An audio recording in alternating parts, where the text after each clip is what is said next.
Gbàtí Jésù bá dé, yọ̀ọ̀kábà. Jehovah, Jésù Kristi, Michael mímọ́, Ọlọ́run Celestial, Ọlọ́run ìmọ́lẹ̀, atófaratì bí òkè, aláràgbà idà, àkí ẹ̀yin ọmọ Ọlọ́run ní wákàtí àti àkókò yìí pé kí a máa múra nítorí pé Jésù Olúwa wa yóò padà wá ní ìgbà kejì láti wá fi fún oníkálùkù gẹ́gẹ́ bí iṣẹ́ ọwọ́ rẹ̀. Jẹ́ nígbà tí Jésù yóò dé, iṣẹ́ ọwọ́ mi ò ní dá mi lẹ́bi, iṣẹ́ ọwọ́ rẹ̀ ò ní dá ẹ lẹ́bi, iṣẹ́ ọwọ́ wa ò ní dá wa lẹ́bi.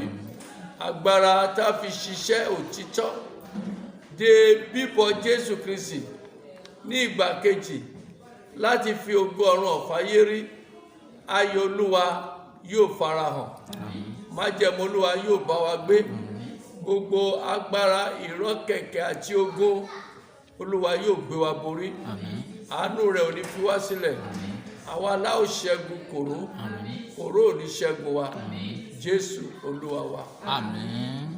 Ọ̀rọ̀ àsọtẹ́lẹ̀ Ọlọ́run nínú ọ̀sẹ̀ yìí òun ní pípadà bọ̀ Jésù Kristi lẹ́ẹ̀kejì tí a rí nínú ìwé Matthew 24 verse 30. Nítorí pé Jésù mi bọ̀ kò ní pẹ́ dé mọ́, alágbára bọ̀, ó Jésù mi bọ̀ wá, Jésù mi bọ̀ láti wá ṣèdájọ́ ayé. Matthew 24:30. Nígbà náà ni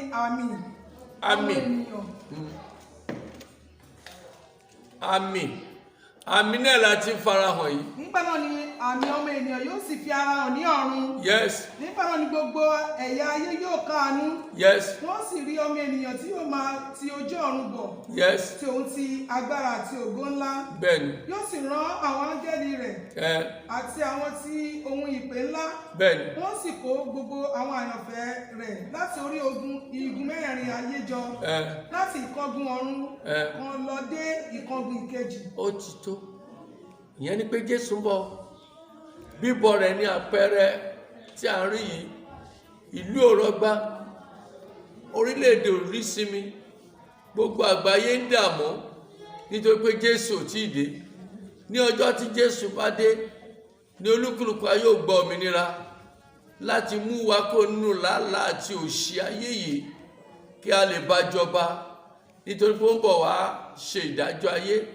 Ìrìn àjò ìbíbọ̀ Jésù kejì kìí ṣe fún ìdáríjì ẹ̀ṣẹ̀ tàbí fún ìkáàánú bí kò ṣe fún ìdájọ́.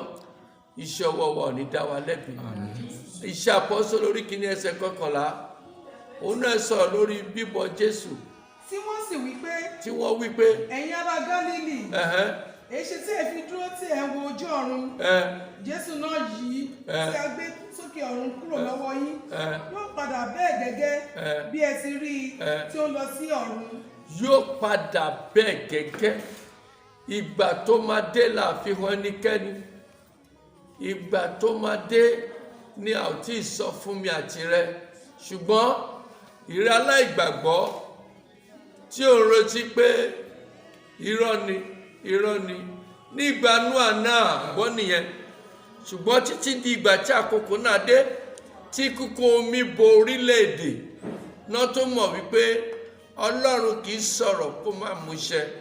Èmi àti rẹ ká tètè ṣíwọ́ iṣẹ́ ibi tí a ń ṣe.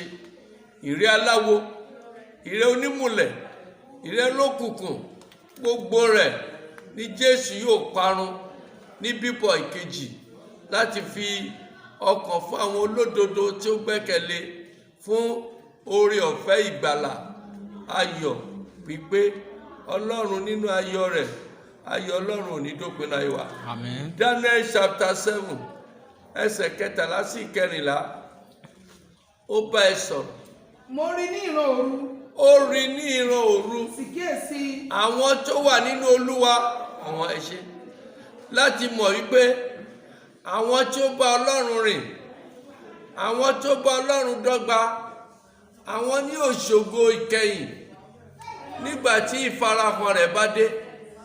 Èmi àti rẹ ká máa gbáradì nítorí pé ìfarahàn Olúwa ó súnmọ́ etílé, àkókò náà súnmọ́lé. Ká fi ògo fún Ọlọ́run ọba tí ń bẹ títí láé. Daniel yẹn kí ló sọ délẹ̀ dé kẹrìnlá. Wọ́n sì rí ní ìran òru, sì kíyèsí ẹnìkan bí ọmọ ẹni àgbà ọjọ́ náà. Bẹ́ẹ̀ni. Wọ́n sì mú un súnmọ́ iwájú rẹ̀. Yes. A sì ti fi agbára ìjọba fún un. A fi agbára ìjọba fún un. Àti ògo. Àti ògo. Àti ìjọba. Àti ìjọba. Fún gbogbo ènìyàn àti orílẹ̀-èdè. Ìyẹn ni pé kò sí ìjọba kan bí kò ṣe ìjọba Jésù. Ìjọba ènìyàn á máa pín, ìjọba ènìyàn á máa tán, ṣùgbọ́n ìjọba Ọlọ́run Jésù Kristi ìjọba tí kì í tán ni, ìjọba tí kò lópin ni. Nínú ìjọba Kristi a ò ní sọnù. Nínú ìjọba Kristi èṣù ò ní fi wá ṣèrè jẹ. Ní bíbọ̀ ìjọba Jésù Kristi èmi àti rẹ a jọ ní ayọ̀ rẹ̀. Kí ló sọ nínú ìwé Jóẹ́lì orí 2:30 sí 22? Èmi ó sì fi iṣẹ́ ìyanu hàn ní ọ̀run. Olúwa wípé òun á fi iṣẹ́ ìyanu hàn ní ọ̀run. Àti ní ayé. Àti ní ayé. Ẹ̀jẹ̀ àti iná. Ẹ̀jẹ̀ àti iná. Àti ọ̀wọ́n èéfín. Ọ̀wọ́n èéfín. A ó sọ oòrùn di òkùnkùn. A ó sọ oòrùn di òkùnkùn. Àti òṣùpá di ẹ̀jẹ̀. Òṣùpá di ẹ̀jẹ̀. Kí ọjọ́ ńlá àti ẹ̀rù Olúwa tó dé. Kí ọjọ́ ńlá àti ẹ̀rù Olúwa kó tó dé. Yóò sì ṣe. Yóò sì ṣe. Ẹnikẹ́ni tó bá ké pe orúkọ Olúwa. Ẹnikẹ́ni, ó bá jẹ́ pásítọ̀, ó bá jẹ́ Islam, ó bá jẹ́ Mùsùlùmí, ó bá jẹ́ abọ̀rìṣà, ẹnikẹ́ni ni, kò yẹ ẹnikẹ́ni sọ́tọ̀, àtọkùnrin àtobìnrin àti ewé àti àgbà tó bá ké pe Olúwa ní a ó gbàlà. Ní a ó gbàlà. Nítorí ní òkè Síónì àti ní Jerúsálẹ́mù ní ìgbàlà yóò gbé wá. Ní ìgbàlà, àwọn tó ní kó má ṣẹ̀sìn wọ́n para wọn lókun ni. Ẹnìkan ò lè di Ọlọ́run lọ́wọ́. Bí Ọlọ́run bá sì dé láti ṣiṣẹ́, ta ni wọ́, ta ni ènìyàn tí ń bá Ọlọ́run jà? Élì máa bá Ọlọ́run jà, oríjà Ọlọ́run. Oṣó máa bá Ọlọ́run jà, oríjà Ọlọ́run. Ènìyàn kọ́ lẹ̀ ń bá jà, Ọlọ́run ni. Tó bá dẹ̀ lè dá Ọlọ́run mú, má pàṣẹ òkùnkùn níbi òkùnkùn. Níjọ́ kan òkùnkùn á gbé òkùnkùn mì, a ò sì ní rí ọmọ. Yes.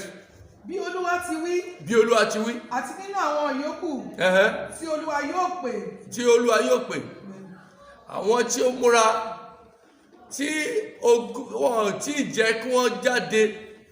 Nígbà tí Olúwa bá pè wọ́n, òkùnkùn á ká kúrò, ìmọ́lẹ̀ á sì farahàn níbẹ̀. Gbogbo ojú yóò sì rí ògo Ọlọ́run láti ya ayọ̀ ìkẹyìn. Ayọ̀ ìkẹyìn yóò jẹ́ ìpín mi àti rẹ. 1 Thessalonians chapter 5:2. Nítorí pé ẹ̀yin tìkára yín mọ̀ dájúdájú pé. Ẹ̀yin tìkára yín mọ̀ dájúdájú. Ọjọ́ Olúwa bọ̀ wá. Ọjọ́ Olúwa bọ̀ wá. Gẹ́gẹ́ bí olè ní òru. Gẹ́gẹ́ bí olè lóru. Nígbà tí wọ́n bá wí pé. Nígbà tí wọ́n bá wí pé. Àlàáfíà. Àlàáfíà. Àti àìléwu. Àti àìléwu. Nígbà náà ni ìparun òjijì yóò dé. Nígbà náà ni ìparun òjijì yóò dé. Sórí wọn gẹ́gẹ́ bí ìrọbí lórí obìnrin. Yóò sí orí wọn gẹ́gẹ́ bí obìnrin tí ń rọbí. Yes. Tí ó lóyún. Tí ó lóyún. Wọn kì yóò sì lè sálà. Wọn kì yóò lè sá sálà. Ṣùgbọ́n. Ẹ̀yin ará. Kò sí nínú òkùnkùn. Kò sí nínú òkùnkùn. Tí ọjọ́ náà yóò fi dé bá yín. A kì yóò sí nínú òkùnkùn. Àwọn tó dúró de Ọlọ́run, àwọn tó gbẹ́kẹ̀lé Ọlọ́run, ohun tó ṣẹlẹ̀ ìdájọ́ Ọlọ́run ló dé bọ̀ díẹ̀díẹ̀. Tí ó bá sí coronavirus, àwọn kan ti sá lọ sílùú òyìnbó. Ìlú òyìnbó gan idà sọ̀kalẹ̀ síbẹ̀. Ó wá sọ̀kalẹ̀ sí orí gbogbo ayé. Nítorí tó pé ìdánwò tí bá dé bá gbogbo ayé lolúwa ń kìlọ̀ fún èmi àti rẹ, bóyá a ó ronú padà, a ó dàbí ọlọ́kàn yíyí gbìn bí ìgbà Nóà. Gbogbo ẹnikẹ́ni tó kọ Ọlọ́run sílẹ̀ yóò padà jẹ̀bi gbẹ̀yìn. Nítorí náà ẹ jẹ́ ká dìpọ̀ Jésù Kristi mú, ká mọ́kàn kó nínú àníyàn ayé. Kí ló fẹ́ jẹ́ tẹ́nìkan ò tí ì jẹ́? Kí ló fẹ́ dà tẹ́nìkan ò tí ì dà? Kí ló ní tí ò ní padà tán? Níjọ́ tí olórí ilé bá ṣubú, ilé náà padà dahoro. Ìdágìrì àti ìrọ́kẹ̀kẹ̀ yóò wọlé. Olúwa kó jẹ́ ká mọ Kristi kí ikú tó dé. Ẹ jẹ́ ká wo ìwé Revelation orí 1 títí dé verse 7. kíyèsí ó ń bọ̀ nínú àwọn sánmọ̀ gbogbo ojú ni yóò sì rí àti àwọn tó gún ní ọ̀kọ̀ pẹ̀lú àti gbogbo orílẹ̀-èdè ayé yóò sì máa pohùn réré ẹkún wọ́n máa pohùn réré ẹkún níwájú rẹ̀ bẹ́ẹ̀ náà ni àmín. ẹ ṣé ó bọ̀ kò ní pẹ́ dé mọ́ alágbára bọ̀ Jésù mi bọ̀ wá Jésù wa ń bọ̀ láti wá ṣèdájọ́ ayé ó bọ̀ kò ní pẹ́ dé mọ́ alágbára ń bọ̀ Jésù mi bọ̀ wá Jésù mi bọ̀ láti wá ṣèdájọ́ ayé. Gbogbo tó bá ṣe nínú ayé gbogbo ẹ̀ ló máa kéré kó tó lọ. Bí ènìyàn bá jẹ àjẹ́ nígbà tí Jésù bá dé wàá pọ̀ àjẹ́ nítorí pé mímọ́ ni àìmọ́ kì yóò wọbẹ̀. Bí ó bá ṣàwo awo ẹ wàá jẹ́ mímọ́. Bí ènìyàn bá jẹ́ arọ nínú ayé ní ọjọ́ àkókò ìpè bá dé àìmí mímọ́ awo ẹ̀ sàn pípé ló máa jẹ́ láti lọ farahàn níwájú ẹlẹ́dàá. Ṣùgbọ́n tó bá kọ̀ tó ní ìwọ ló lò ní ọlá kan bọ̀ tí ó dẹni gbàgbé. Àwọn tó ṣe lánàá dà wọ́n ti kú wọ́n ti lọ. Jẹ́jẹ́ láyé gbà ẹ ṣe jẹ́jẹ́ kí igbe àti ẹ̀bẹ̀ àwọn ènìyàn Ọlọ́run kó lè ní ayọ̀ ìkẹyìn fún mi. Orí ọ̀fẹ́ Jésù Kristi kò ní fi wá sílẹ̀. Àmín. Dúpẹ́ lọ́wọ́ Ọlọ́run fún àkókò àti ìgbà yìí, fún orí ọ̀fẹ́ tó fi fún wa nínú ìjọ Mímọ́ ti Kristi láti ọ̀run wá, orísun agbára Ìkòròdú láti fún wa ní orí ọ̀fẹ́ láti fi ìsọtẹ́lẹ̀ Ọlọ́run àti iṣẹ́ Ọlọ́run hàn pé kí gbogbo wa ká di titun fún ìpadàbọ̀ Jésù ní ìgbà kejì. Ọlọ́run bàbá wa Samuel Bíléwọ̀ Ọ̀ṣọ́fà yóò fi agbára fún wa. Ọlọ́run bàbá wa Emmanuel Mobina orí ọ̀fẹ́ náà yóò dálẹ̀.